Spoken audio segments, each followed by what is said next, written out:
let me introduce you to the history of AGA. It was created by a blind physicist, Gustav Dahle. And he created an oven so that he could help cook at the home with his wife. It has no knobs, so he created the way that the heat distribution is going to go from oven to oven. He could use different ovens based on the item that he's cooking. We'll do some starting up here and finishing in the oven.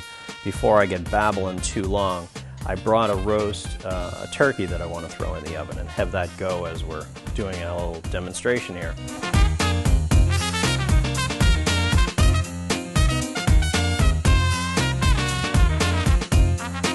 That is flavor. The heat coming around the oven to heat it up now heats your food from the floor, the walls, the sides, so you're getting a natural convection flow of heat, but it's helping retain the moisture of the food that you're cooking. Now, see all the steam coming off the sausage? Well, that's the moisture cooking out. So generally, as you're cooking on the stovetop, the fear is you're going to dry that food out. By allowing it to finish in the oven, you're helping hold that moisture in and speed up the result. Also having the benefit of not adding those smells and splatter into your kitchen. On the left, that's a warming area, the top of it? Yeah. Correct. So you could use that as like a hot buffet. So when I take the roast and carve it up, instead of letting it get cold on the countertop, we'll put it over there and that can stay nice and warm.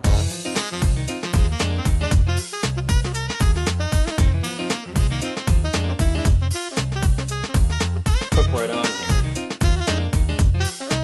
I'll just get the other side seared a bit and then I'll transfer right to here and this can keep them nice and warm.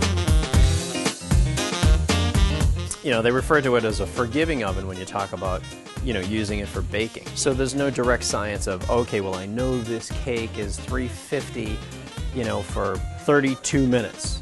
Well, this is approximately 350. Yeah. You know what I mean? It's not definitely 350. So, but you're not going to get that fluctuation like you do in a traditional oven that will be a 30-degree arc, lower or higher. You know, there's none of that. It's staying more constant. Put the rest of that over there. There you go. Perfect. There you go. See? That was very Basic. Instead of breaking out the electric toaster, we're just going to use that high heat to brown off our toast.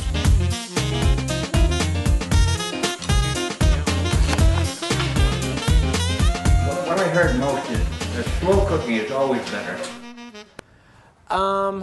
Well, yes and no. Slow cooking is generally based on the cut of meat that you're doing. In red meats and in some pork cuts, a particular cut of muscle doesn't cook fast. It needs to cook slow because it's so tough and it needs that moisture to really break down kind of the sinew and the protein of that muscle.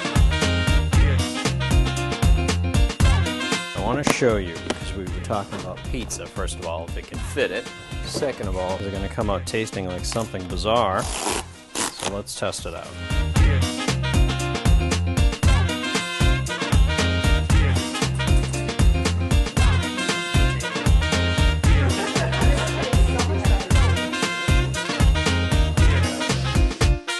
So if you guys are hungry, please help yourselves.